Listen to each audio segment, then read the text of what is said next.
Mohamed, market looks pretty copacetic right now, even with all of this news and the president's deadline coming up tomorrow evening. Are you a buyer of stocks? Not yet. And the reason why I'm not is because I don't know what's going to happen in the war. But I do know that if we continue to escalate, the economic damage is going to spread from prices to demand. And that is a completely different paradigm. You're talking about demand destruction. I'm reading, you tell me if I'm wrong, but I'm reading into what you're saying as high gasoline prices, which sailed over $4 a gallon a couple of days ago and have remained there. That's the average. I know a lot of you in other places are paying more. But high gasoline will destroy the demand from the consumer. Yes, phase one was higher energy costs and higher interest rates. Phase two, which we're in here in the US, is a much broader cost of living hit. Now, phase three has started in Asia, because as you know, not only do they have high energy prices, but they're worried about actual physical supply. We're not there yet. We have a cost of living hit, and the question is, as you say, will that destroy demand? Look at this price. Here we go that's volatility. Can we put back West Texas Intermediate since the war began? Because you do see a meaningful jump in the price. And this is what trades here in the United States. We have plentiful supplies, as you mentioned. And here we go. We have seen a jump of 66%. When do you start to see that make its way through Econodata? So it's happening. We're going to pick it up, as you pointed out, in Thursday CPI. Consensus is that the month-on-month is going to go from 0.3 to 1%, taking us well above 3% for headline. That's a huge jump.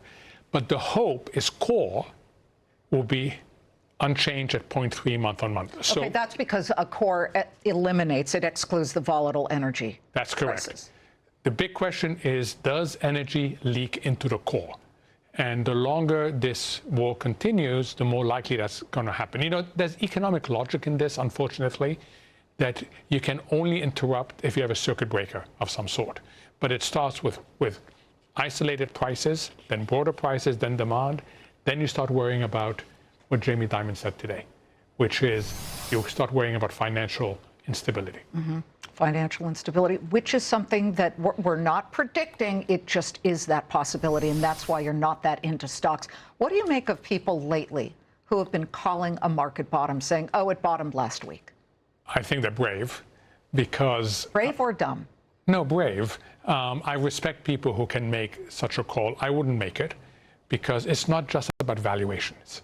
It's also about fundamentals. It's also about technicals. I am so glad you have Ian Bremmer coming on, because if anybody can help us understand what's likely to happen at 8 o'clock tomorrow night, that's Ian. Yeah, he knows. Yeah, but if you're going to make a call right now on the market, you better understand the war dynamics really well, because they are in control of oil, and oil is in control of lots of other things. Well, I guess people who are calling the bottom would argue that the S&P has fallen from its recent high pretty dramatically. And so therefore they think, that's about it. Yeah, I mean, they're making a valuation call.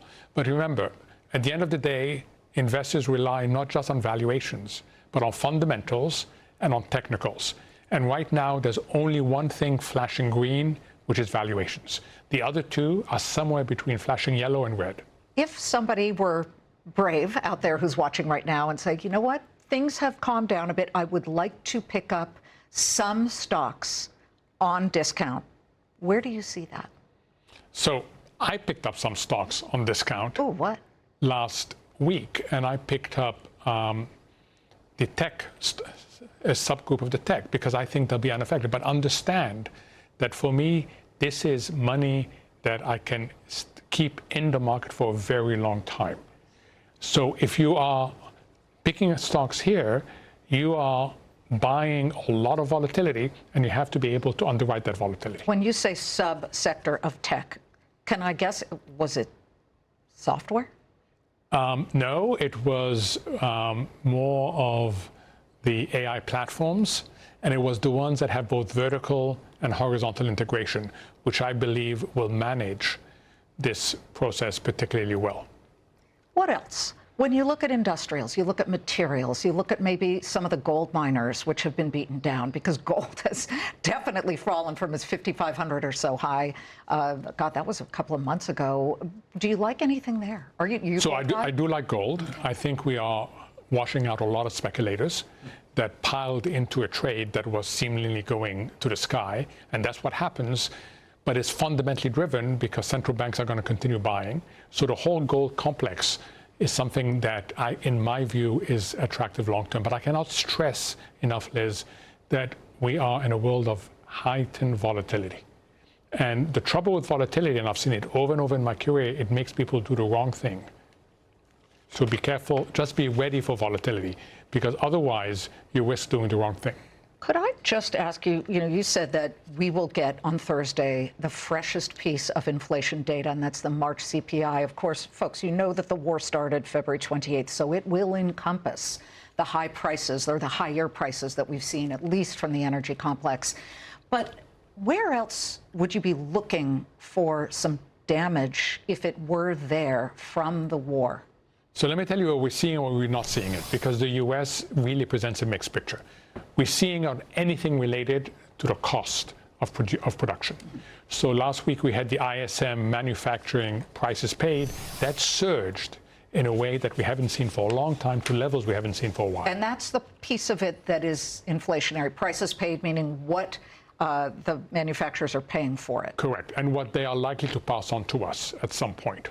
Well, you saw last week or a week and a half ago, that Amazon said, you know what, we are going to impose a slight increase, a slight charge because of the war and because of energy on the sellers, not necessarily on the actual customer, but you know where that's going. Correct. The sellers will then pass it on to the customer. And you've seen it, certain airlines have increased their baggage fees as a way of trying to recoup on that. But at the same time, we're seeing an incredibly resilient real economy. So economic activity is resilient, but inflationary pressures are building. And that is a really interesting mix, because at some point, something's going to give in this mix. Does it surprise you that the best performer right now, as far as sectors, is communication services? No, because I think people think it is relatively isolated on that. So it doesn't surprise me. Could it be that they have great yields and you can park your money there in a Verizon, which has a nice yield, or an AT&T, and get paid while you wait? A high quality yielding asset, which is what those are attractive in this environment. But again, you have to underwrite volatility. Mohamed's not picking a bottom yet. I hate that expression, but he's not calling a bottom. Is that better? He's not calling a market. I respect those who are willing to in this environment, and I will be listening to Ian very closely. Okay, so you'll stay in the green room and listen to Ian, because he is, as Mohamed said, arguably one of the smartest in geopolitics. He knows all the leaders of all the countries, especially in the Middle East. Thank you so much. Thank you.